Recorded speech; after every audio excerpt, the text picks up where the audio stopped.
గాంధీ భవన్లో Congress manifesto committee సమావేశం కొనసాగుతోంది. మంత్రి శ్రీధర్ బాబు అధ్యక్షతన జరుగుతున్న మీటింగ్కు AICC in-charge Devdas Munshi, AICC professional Congress chairman Praveen Chakravarthy, రాష్ట్ర మంత్రి కోమటిరెడ్డి వెంకటరెడ్డి, ఏఐసీసీ కార్యదర్శులు Rohit Chaudhary, Mansoor Ali Khan, MLC, PCC working president Mahesh Kumar Goud, manifesto committee సభ్యులు హాజరయ్యారు.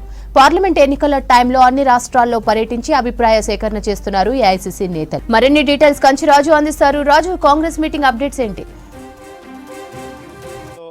మేనిఫెస్టో కమిటీ సమావేశం మొదలైంది. అంటే ఎన్నికల సమయంలో పీసీసీ మేనిఫెస్టో కమిటీ చేసిన కసరత్తు ఫలితంగానే తెలంగాణలో కాంగ్రెస్ పార్టీ అధికారంలోకి వచ్చింది. ఇవాళ సంబంధించిన మేనిఫెస్టో కమిటీ అధ్యక్షుడిగా ఉన్న శ్రీధర్ బాబు ఆధ్వర్యంలో కమిటీ సమావేశం మొదలైంది. ఈ కమిటీలో ఇన్ఛార్జ్ దీపారాజ్ మున్సితో పాటు అదేవిధంగా కాంగ్రెస్ సంబంధించిన నేతలు, PCC working president Mahesh Kumar Goud, అదేవిధంగా మంత్రులు కోమటిరెడ్డి వెంకటరెడ్డి కూడా హాజరయ్యారు. దాంతోపాటు Congress party professional Congress party chairman ఉన్న ప్రవీణ్ చక్రవర్తి కూడా ఈ సమావేశానికి హాజరయ్యారు. ప్రధానంగా రాబోతున్న పార్లమెంట్ ఎన్నికల నేపథ్యంలో కూడా దేశవ్యాప్తంగా కాంగ్రెస్ పార్టీ అన్ని రాష్ట్రాల్లో పర్యటన చేపడుతుంది. కాంగ్రెస్ పార్టీకి సంబంధించిన నేతలంతా అన్ని రాష్ట్రాల్లో పర్యటన చేస్తున్నారు. మొన్న రీసెంట్గా తెలంగాణలో కాంగ్రెస్ పార్టీ అధికారంలోకి రావడానికి కీలక పాత్ర పోషించిన మేనిఫెస్టో ఏ విధంగా రూపొందించారో దానిపైన డిస్కస్ చేశారు. ఎందుకంటే లోక్సభ ఎన్నికల నేపథ్యంలో జాతీయ స్థాయిలో కాంగ్రెస్ పార్టీ కూడా ఒక మేనిఫెస్టోను కూడా రూపొందించాలని భావిస్తుంది. అందుకు దానికి సంబంధించిన చైర్మన్గా చిదంబరం, మాజీ కేంద్ర మంత్రి చిదంబరం కూడా ఉన్నారు. సో దానికి సంబంధించిన ఒక కసరత్తు జరుగుతుంది. అందులో భాగంగానే తెలంగాణ రాష్ట్రానికి వచ్చినట్టు తెలిసింది. మనతోని PCC working president Mahesh Kumar Goud ఉన్నారు. ఆయన నిన్న ఎమ్మెల్యేల కోటలో ఎమ్మెల్సీగా కూడా ఎన్నికయ్యారు. సార్ చెప్పండి సార్, ఇవాళ గాంధీ భవన్లో మేనిఫెస్టో కమిటీ భేటీకి ప్రధాన ఉద్దేశం ఏంటిది? ఎలాంటి అంశాలు ఆ భేటీలో చర్చించారు?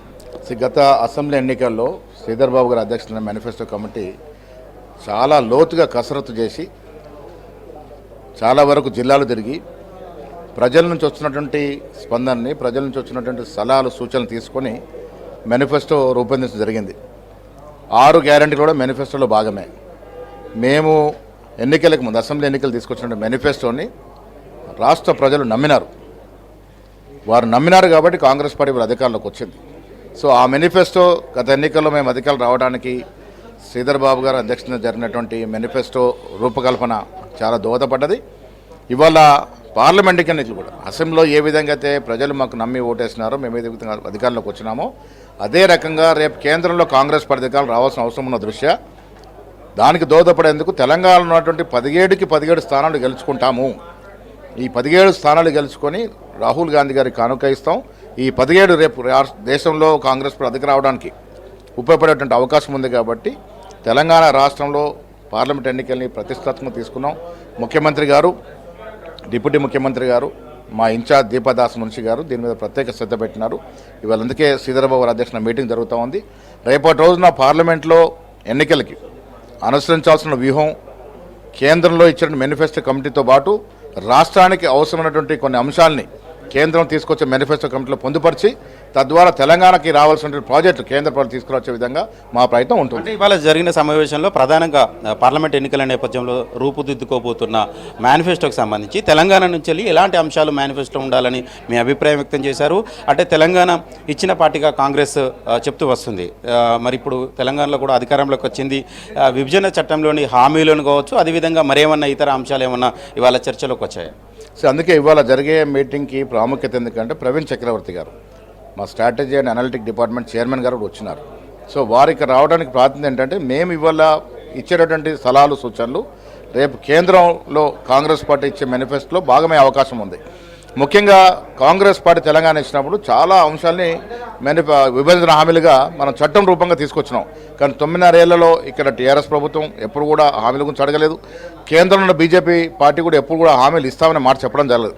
సో ఇవాళ పొందుపరిచే మేనిఫెస్టో ప్రాధాన్యత ఎందుకంటే ఆనాడు కేంద్రం బిల్లు రూపంలో, చట్టం రూపంలో తీసుకొచ్చినటువంటి అంశాలని ఈ మేనిఫెస్టో కమిటీలో పెట్టబెట్టే అవకాశం ఉంది. తద్వారా తెలంగాణ రాష్ట్రానికి వచ్చే రోజుల్లో లాభం చేకూర్చే అవకాశం ఉంది. అంటే ఇలాంటి అంశాలు ప్రధానంగా ఈ అంశాలు చర్చించినామని ఏమైనా చెప్పదలిచే అంశాలు ఏమైనా ఉన్నాయా? జరుగుతూ ఉన్నాయి. ఇంకా మీటింగ్ అవుతే కానీ తెలియదు. చాలా అంశాల మీద చర్చ జరుగుతూ ఉంది.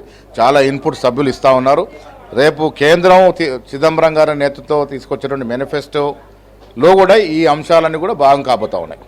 అంటే తెలంగాణలో ఏ ఉద్దేశంతోనైతే ఇక్కడ మేనిఫెస్టో కాంగ్రెస్ పార్టీ గెలుపు కోసం పనిచేసిందో దేశవ్యాప్తంగా అలాంటి మేనిఫెస్టోను రూపొందించాలనే లక్ష్యంతోనైతే కాంగ్రెస్ పార్టీ ఉన్నదని భావించుతున్నారు. డెఫినెట్గా ప్రవీణ్ చక్రవర్తి గారు వచ్చినారు. మేము ఇచ్చేటువంటి అంశాలన్నీ కూడా వారు క్రోడీకరించుకొని అందులో ఏమైనా అవకాశం ఉంటే పొందుపరిచే అవకాశం ఉన్నారు.